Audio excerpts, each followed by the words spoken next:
Hi guys, welcome back to the DBS Institute YouTube channel with myself, DC Breaks, and in this video we're going to be exploring how to design some really rich sounding lead synths. Okay, so here's a really rich sounding synth lead that I designed earlier, which sounds like this.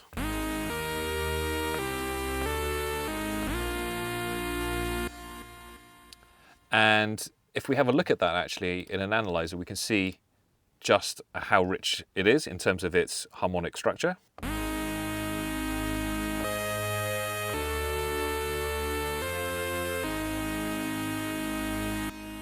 So it's really, really dense.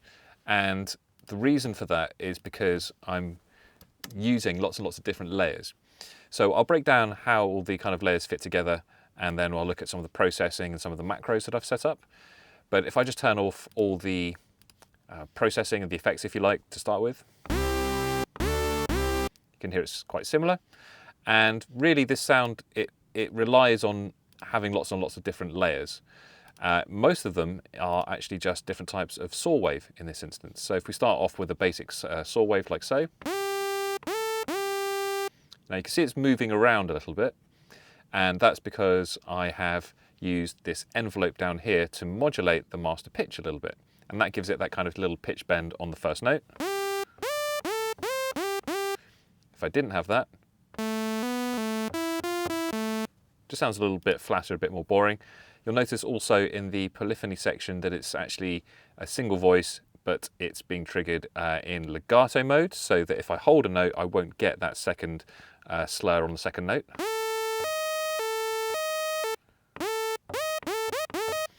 So that can help create a little bit of interest across a particular pattern when you're writing a MIDI part. And so then it's just a question of building up and fattening out that sound. So to do that, we can add in further saw wave layers, and you'll notice that this one has these little ridges in it, and that's because this is actually not one but 4 saw waves layered up in unison, and there's lots of different unison modes available in Faceplant, and I'm using the smooth one for this one. We can choose how much they're detuned and the stereo spread, if any, of those using these controls here. And if we hear how that sounds, it just really helps to fill out and add different layers. I've also tuned it differently, so it's playing effectively a chord at this point, without the unison.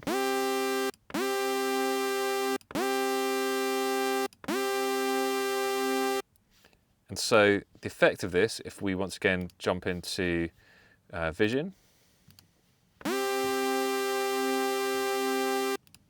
it's a little tricky to do this because it takes up so much space on the screen, but I can try and get both up at the same time.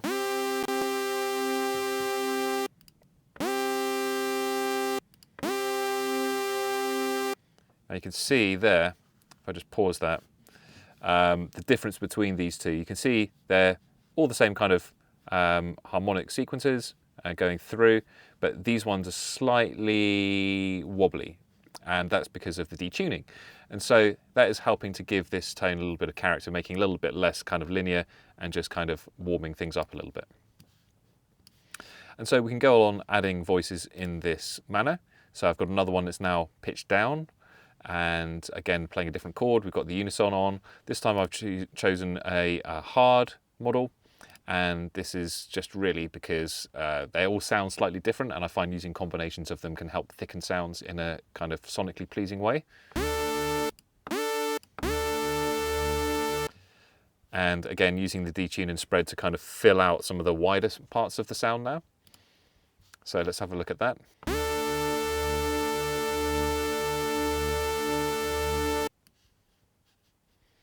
So where were we? Here we go. That's with this extra layer. So hit pause. Bit of a fiddly act this, but you can see now that we've got all these extra frequencies down here around the, where are we here, 227 Hertz, and kind of going down from there. We're also filling in some of the gaps here because these are saw waves and they've got harmonic content in them going really all the way up through the spectrum. So the more of these that we add, the fuller the sound is getting, and that's how you make these really harmonically rich sounding leads. So if you only just use one waveform, it can be a little bit kind of boring perhaps, whereas this can help really fill out the sounds. Now, of course, we don't have to just use saw waves like this, although we can build up really like fat kind of chunky leads doing that. But we can also experiment with bringing in different kind of tones as well. So here's one frame from a wavetable called Stretchy Woos, just one of the ones in Phase Plant. Let's hear what difference adding that makes. So it's adding like a kind of harmonic ringing. We can have a look at what that's actually doing once again in Vision.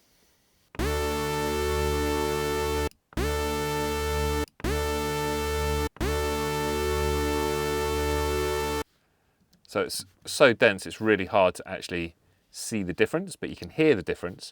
And I can make that a lot more pronounced actually if I turn up this layer.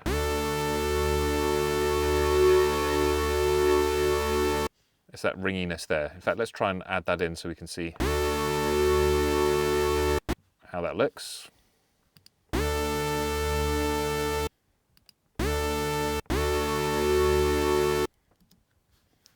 Okay, can we see much of a difference between them? Yeah, you can see it's actually this kind of frequency here, that 373 is really coming up quite a lot. And so yeah, it's harder to see, but it's very easy to hear. And so again, we're just really using different wave shapes to add in extra body, and how much of that you have in there, it's really just a matter of taste.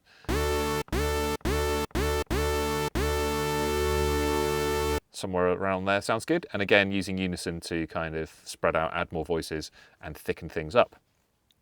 Okay, so let's look at some of the processing now. In lane 1, I have these frequency shifters. And this is really just so that I can create a kind of additional version of this lead to use in a track. So this has been controlled by, or there's a mix control for this lane at the bottom here, which has been controlled by this macro that I've called Contour. This it's controlling, or it's being controlled by the mod wheel. We'll come back to that in a minute. But this macro is controlling the mix on this lane, so we can mix in this frequency shifter effect. It's also doing a couple of other things as well, but let's just hear what difference that makes.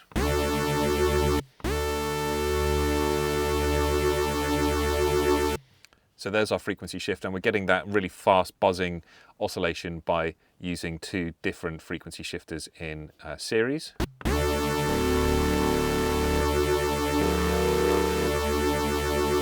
That kind of beating effect. So that's quite cool. So we might use that for variation in the track as well. Let's move on to lane 2. Here we've just got a delay, which again has the amount of which, or the mix, I should say, it's been controlled by this macro here. Just makes things sound a bit more epic. And there's also this trance gate, which is just playing a kind of on-off kind of pattern. And that's being controlled by this macro here, stutter.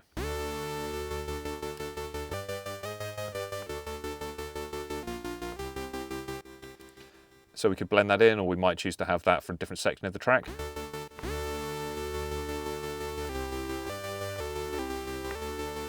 So we can use that to add movement, or have it as a completely sort of different style of lead. And then in lane 3, this is where I tend to put things like reverb.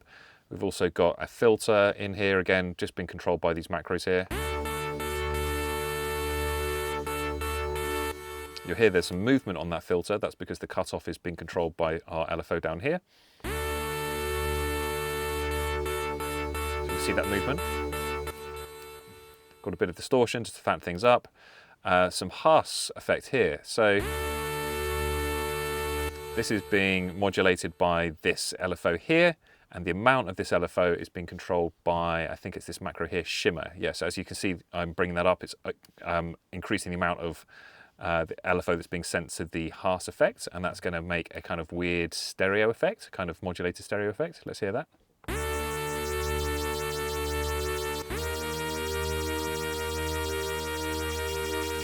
Make that a bit more extreme. Hopefully you can hear that's making a bit more kind of stereo. We've got a brightness control, which is just controlling the top end of our EQ here. You can hear it's quite muddy without it. So really boosting the harmonics at the top end of our sound is really going to help fatten things up as well sonically. And then finally we just have some reverb. So the last thing to really mention then in this whole kind of preset is the way that I've used the mod wheel. So I've used the mod wheel to control all of my different macros, or nearly all of them. And by doing this, I can kind of create what I call a kind of global effects. So I can control multiple macros all at the same time just using the one control here. And that does this.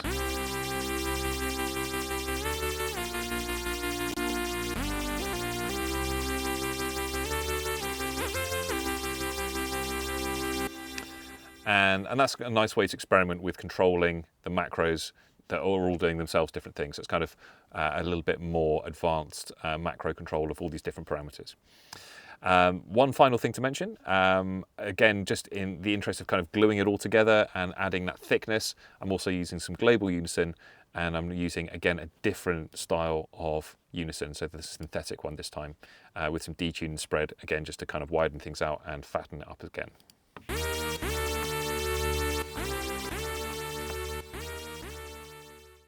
So quite a few good ideas there about how to go about creating really rich, full-sounding lead synths. Let me know what you think in the comments below, and don't forget to hit that subscribe button so you can get more great videos like this from us here at the DBS Institute straight to your inbox, and I'll see you in the next video.